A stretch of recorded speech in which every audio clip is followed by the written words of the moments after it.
datang dan selamat bergabung kembali di channel saya SR Zona. Jumpa lagi dengan saya Yasmin.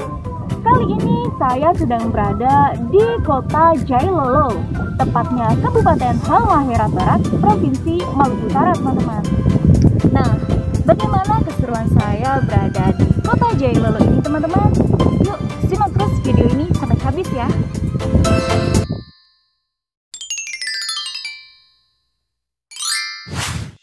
Sedikit berbeda dengan video-video sebelumnya, kali ini saya mengajak teman-teman untuk melihat keindahan alam Indonesia Timur, tepatnya di Provinsi Maluku Utara, Kabupaten Halmahera Barat, Kecamatan Jailolo. Jailolo atau Teluk Jailolo secara geografis berdekatan dengan Pulau Ternate dan Pulau Tidore. Namun, secara administratif, teluk ini merupakan ibu kota dari Kabupaten Halmahera Barat. Sebenarnya, perairan sekitar Teluk Jailolo merupakan jalur lalu lintas kapal penumpang, namun belum begitu padat, sehingga kondisi air dan habitat di bawahnya pun masih sangat terjaga. Tak jauh dari pelabuhan terdapat ikon utama kota Jailolo, yaitu Patung Saloi.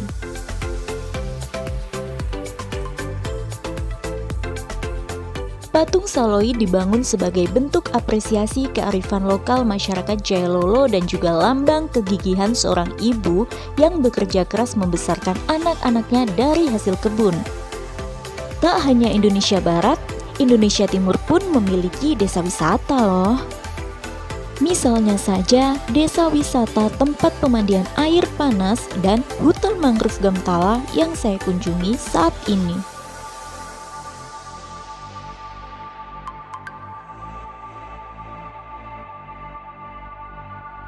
Desa Gamtala merupakan sebuah desa yang ada di kota Jailolo, Kabupaten Halmahera Barat, Provinsi Maluku Utara. Desa ini adalah sebuah desa pariwisata yang sudah ditetapkan oleh pemerintah Halmahera Barat dan berkaitan dengan Festival Teluk Jailolo yang diadakan setiap bulan Mei.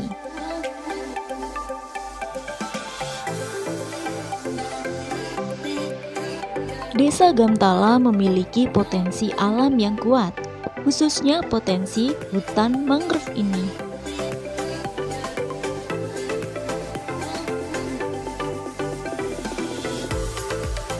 Menurut info, hutan mangrove Gamtala memiliki luas keseluruhan 12 hektar. Wah, kebayangkan betapa luasnya hutan mangrove ini? Tapi tidak heran sih, karena sebagian besar wilayah di Maluku Utara adalah rimbun pepohonan. Jembatan kayu ini dibuat sebagai pijakan bagi para wisatawan yang ingin sekedar melihat-lihat sebagian kecil dari hutan mangrove Gamtala.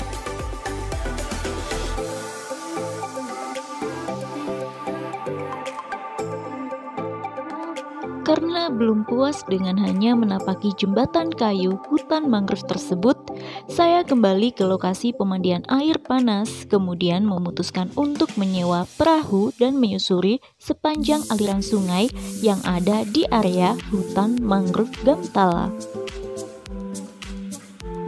Pohon-pohon nipah yang berada di kiri dan kanan sungai seolah tengah menyambut serta memayungi perjalanan saya menuju hilir sungai.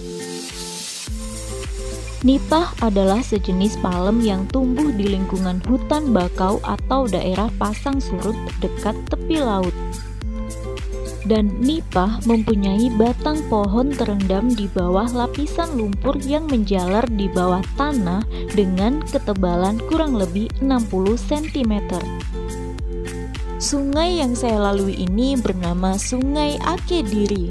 Sungainya begitu jernih hingga nampak ikan-ikan yang berenang di sekitar perahu. Saat ini saya sedang berada di hutan mangrove Gamtala. Perlahan perahu bergerak meninggalkan kedalaman air yang dangkal. Keruhnya aliran sungai Akediri saat ini menandakan perahu telah menuju tempat yang lebih dalam. Jadi bagi teman-teman yang ingin mengitari hutan mangrove Gamtala ini, teman-teman bisa menyewa perahu atau longboat seharga Rp200.000 saja. Mangrove-mangrove menjulang di sisi sungai dengan akar udaranya yang menggantung di atas permukaan air. Kerapatan mangrove mampu menghalau sengatan terik matahari, begitupun dengan nipah yang tumbuh di antaranya.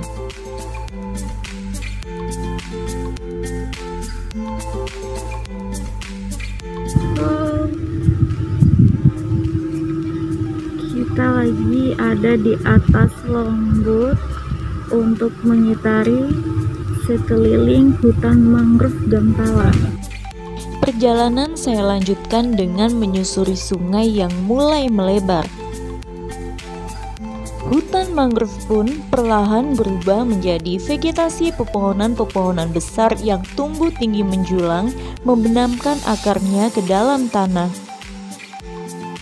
Seketika, warna air berubah menjadi kecoklatan, pertanda bahwa dasar air sudah berada jauh di bawah sana.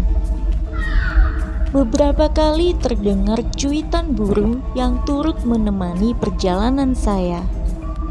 Irama alam yang meneduhkan ini benar-benar membuat jiwa merasa tenang. Disinilah tempat bertemunya Sungai Akediri dan Sungai Akelamu.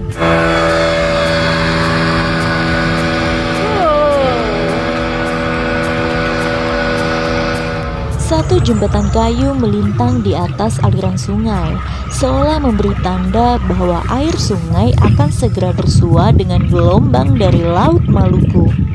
Pohon-pohon kelapa yang berderet di tepi sungai menandakan perahu telah mendekati muara. Muara sungai yang luas terhalang delta berpasir yang seolah sebagai pembatas antara sungai dan laut lepas.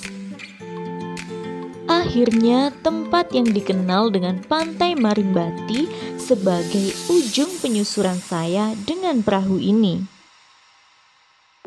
Birunya langit dan putihnya awan kontras dengan warna hijau pepohonan yang mendapat pantulan sinar matahari dari jernihnya air Laut Halmahera Barat menambah keelokan kota Jailolo.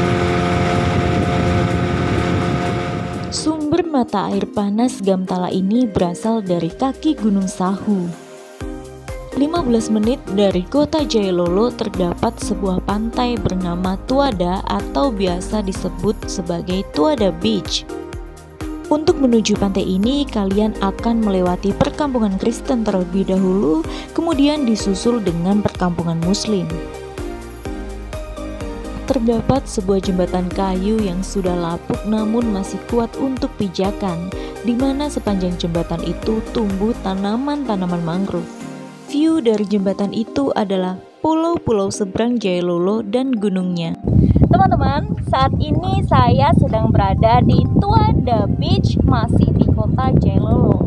Dan bisa kalian lihat di seberang sana ada Gunung Jailolo. Infonya, tempat ini paling tepat digunakan sebagai pemantau senja. Sayangnya, saya kurang beruntung saat berkunjung karena cuaca begitu mendung. Meski demikian, saya tidak ingin sia-siakan waktu sore hari dengan cuma-cuma. Saya menikmati pemandangan alam yang telah terhampar di depan mata ini, disertai rintik gerimis pengantar senja di pantai Tuada, karena sebuah momen tidak akan pernah terulang dua kali. Esok harinya, penjelajahan masih berlanjut. Teman-teman, saat ini saya sedang berada di Pantai Marimbati. Pantai Marimbati ini berada di kawasan wisata Bubane Saichicho, Halmahera Barat. Pantai Marimbati merupakan wisata pantai di Jailolo dengan pasir yang berwarna lebih gelap dan halus. Selain bisa digunakan sebagai tempat untuk berenang, di pantai ini kita dapat melihat dengan sempurna matahari terbenam. Pantai Marimbati ini juga dikenal sebagai tempat pertama pertemuan Sultan Ternate dan Sultan Jailolo. Suasana teduh pantainya mampu memikat hati para pengunjung. Riuh angin dan deru ombak yang saling bersahutan menambah hidup suasana alam Jailolo yang damai ini. Selanjutnya saya berkunjung ke Pelabuhan Matui. Pelabuhan Matui memiliki pemandangan yang tak kalah indah dengan tempat-tempat wisata Jailolo lainnya, yaitu Tanjung Matui yang juga dipromosikan dalam Festival Teluk Jailolo. Di Jailolo saya menjumpai banyak sasadu, yaitu rumah adat suku Sahu di Halmahera Barat yang merupakan suku asli dan tertua di daerah tersebut. Selain itu, banyak juga bangunan gereja di sini. Penginapan paling populer di kota Jailolo ialah The Hook Hotel. Lokasinya sangat strategis karena terletak di pusat kota Jailolo. Jadi bagaimana teman-teman? Seru bukan mengunjungi tempat-tempat indah di kota Jailolo ini? Jangan lupa nantikan perjalanan saya selanjutnya.